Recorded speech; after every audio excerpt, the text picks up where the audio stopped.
کیا تھا ایک بہن نے کہ کیا ہم جیسے عید بقرعید آتی ہے تو ہم مہندی لگوانے جاتے ہیں تو بعض اوقات اسٹال پہ لڑکے کھڑے ہوتے ہیں، تو کیا عورت کو مرد سے مہندی لگوانا شرعاً جائز ہے یا نہیں؟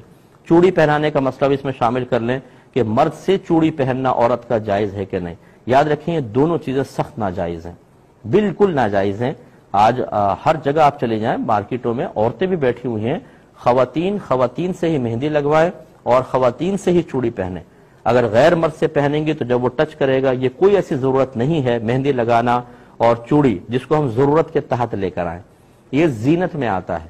ضرورت کے تحت بعض اوقات ممنوعہ چیز جائز ہو جاتی ہے، جیسے ڈیلیوری کے مسائل ہیں باہر کے ملکوں میں کہ وہاں پہ لازم بات ہے غیر مرد کھڑا ہوگا، اب ایک ضرورت ہے وہ کہاں جائے آدمی، تو وہ ایک مجبوری کی حالت ہے۔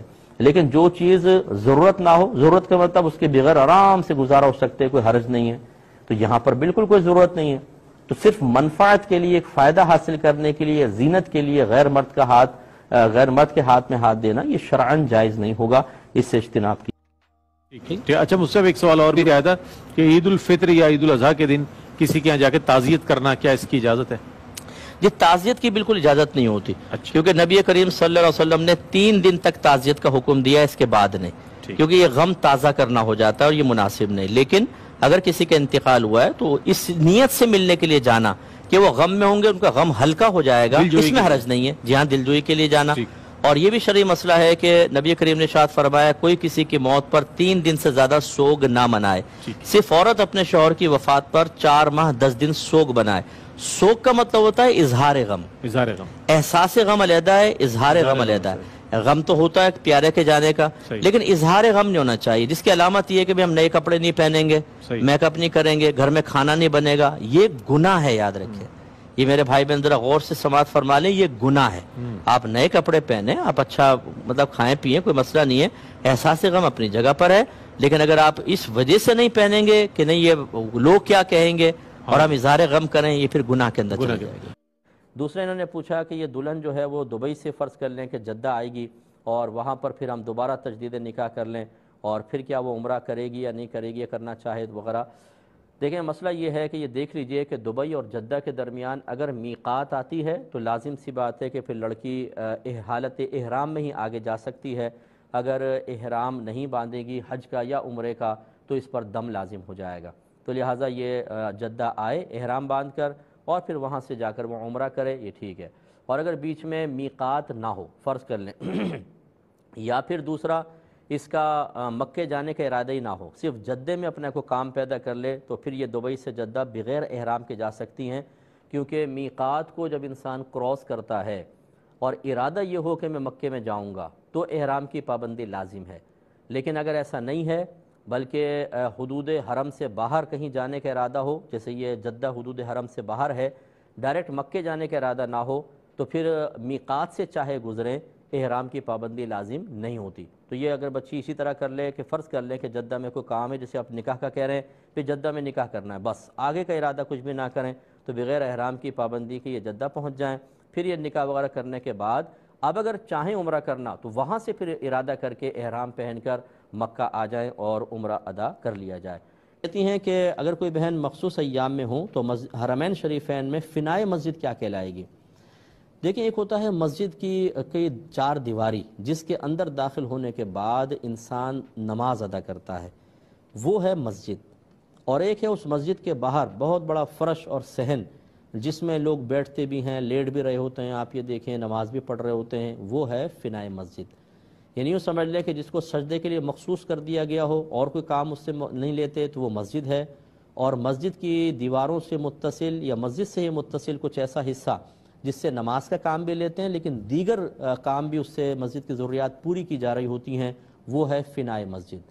تو بس جیسے مسجد نبوی ہے، اس کے جو گیٹ ہیں آپ داخل ہوتے ہیں، یہ دیواریں ہیں، اس کے باہر جتنا صحن چاروں طرف ہے یہ فنائے مسجد۔ ایسے جب آپ مکے جاتے ہیں تو اس کی جو گیٹس کے اندر داخل ہوتے ہیں وہ دیواریں جو ہیں وہ اس کے اندر مسجد ہے، اس کے باہر جتنا ہے وہ فنائے مسجد ہیں۔ تو بچیاں اگر کوئی ایسی ہیں تو وہ باہر بیٹھیں، ہماری بہنیں تو باہر بیٹھیں گی۔ کوئی ایسا نہیں بہن نے کوئی کیا تھا کہ کوئی بچی ہے جو ایام میں ہے اور ریاض سے کچھ لوگ آ کے عمرہ کرنا چاہ رہے ہیں، تو کیا بچی کو اکیلا چھوڑ نہیں سکتے تو اس کو ساتھ لے جائیں اور وہ فنائے مسجد میں رہے اور یہ عمرہ ادا کر لیں، تو کیا ٹھیک ہے؟ دیکھیں ابھی ضمناً میں نے مسئلے میں یہ جواب دیا کہ جب کوئی میقات کو کراس کر کے آتا ہے تو اس پر اور مکے جانے کا ارادہ ہو تو حالت احرام میں ہی ہو کر جانا یعنی عمرہ یا حج کی نیت کرنا لازم ہوتا ہے. تو اگر وہ بچی ساتھ جا رہی ہے تو اس پہ فرض ہے کہ چاہے وہ حالت حیض میں بھی ہو وہ عمرے کی نیت کرے تو وہ حالت احرام میں آ جائے گی. پھر وہ وہاں جا کر باہر انتظار کرے, جب اس کے ایام ختم ہو جائیں تو پھر وہ غسل کر کے عمرہ کرے. اس کی حالت احرام ختم نہیں ہوتی, یعنی اگر یہ نہا بھی لیتی ہے جیسے پاک ہونے کے لیے لباس بھی تبدیل کر لیں تو یہ حالت تبدیل نہیں ہوتی ہے. جب آپ میقات کراس کرتے ہوئے نیت کر لیتے ہیں تو وہ حالت اس وقت تک ختم نہیں ہوگی جب تک عمرہ ادا کرنے کے بعد آپ حلق یا بہنیں قصر نہ کروا لیں. تو لہٰذا یہ اگر آپ سوچیں کہ چلو بچی کو ویسے لے جائیں اور یہ مکے میں جا کے باہر بیٹھ جائے تو یہ جیسی وہ میقات کراس کرے گی, اگر آپ بغیر احرام کے لے گئے تو سارے کے سارے گناہ گار بھی ہوئے اور اس بچی پر دم لازم ہوگا, لہٰذا اب آپ کو دم دینا ہوگا. اور دوسرا سوال یہ ہے کہ عید کے دن کرنے والے سنت کام کون سے ہیں؟ ٹھیک ہے. اور عید کے سنت کام صبح فجر کی نماز مسجد کے اندر ادا کرنا, غسل کرنا, مسواک کرنا, سرما لگانا اور خوشبو وغیرہ استعمال کرنا, تیل لگانا, نئے کپڑے پہننا, نئے نہ ہوں تو صاف ستھرے کپڑے پہننا, عیدگاہ کی طرف جانا اور آہستہ آواز میں تکبیر تشریق جس کو کہتے ہیں وہ لگاتے ہیں آہستہ آواز میں. عید الاضحیٰ میں بلند آواز سے ہوتی ہے, اس میں آہستہ آواز میں, اور وہاں پہ جا کے ادب سے بیٹھنا, نماز ادا کرنا, پھر ایک دوسرے کو مبارکباد دینا اور گھر میں آ کے کھانا وغیرہ کھانا, خوشیوں کا اظہار کرنا. اور عید الفطر کے اندر یہ ہے کہ جب جائیں تو پہلے کوئی چیز کھا کر جائیں, یہ مستحب ہوتا ہے. عید الاضحیٰ کے اندر جانور کی کلیجی سے ابتدا کرنی ہوتی ہے تو تین کھجوریں کھا کے چلے جائیں تو اس سنت مزید ادا ہو جائے گی. اچھا صاحب یہ بھی کہا جاتا ہے کہ جائیں ایک راستے سے اور آئیں دوسرے راستے سے, کیا اس کے بھی جی یہ سنت ہے. نبی کریم صلی اللہ علیہ وسلم ایک راستے سے جاتے دوسرے راستے سے آتے, جس کی لوجک یہ بیان کی کہ راستے بھی چاہتے تھے کہ سرکار کے قدمین شریفین کو چومیں تو سرکار سعادت بخشتے تھے, ایک راستے کو پہلے پھر دوسرے راستے کو, تاکہ وہ حسرت میں مبتلا نہ ہو. ٹھیک ٹھیک. میرا یہ ہے کہ ہمارے جاننے والے بغیر شرعی مجبوری کے روزے نہیں رکھتے, نماز اور تراویح کی پابندی نہیں کرتے, مگر بے صبری سے عید کا انتظار کرتے ہیں کہ عید جلد آئے اور ہم خوب سیر و تفریح کریں. میں آپ سے یہ سوال کرنا چاہتی ہوں کہ بغیر شرعی مجبوری کے روزہ چھوڑنے والوں کے لیے بھی عید کا دن ہوتا ہے کہ نہیں, اس حوالے سے رہنمائی فرمائیے گا. اسی طرح یہ کہتے ہیں کہ بعض لوگ روزہ نہیں رکھتے لیکن عید کا بڑی بے چینی سے انتظار کرتے ہیں, تو کیا ایسے لوگوں یہ عید ان لوگوں کے لیے بھی عید ہے؟ تو دیکھیں عید کی خوشیاں منانے کا حق تو بہرحال سب کو حاصل ہے, یہ تو اس مشروط نہیں ہے کہ آپ نے روزہ رکھا ہوگا تبھی حاصل ہوگا ورنہ نہیں ہوگا. لیکن یہ ضرور ہے کہ یہ سمجھنا کہ جی عید کے دن اللہ تبارک و تعالی نے جو خوشیاں عطا فرمائی ہیں وہ حقیقتاً ہم بھی اس کے حقدار ہیں. منانے کا حق تو ہے لیکن ہم بھی اس کے حقدار ہیں.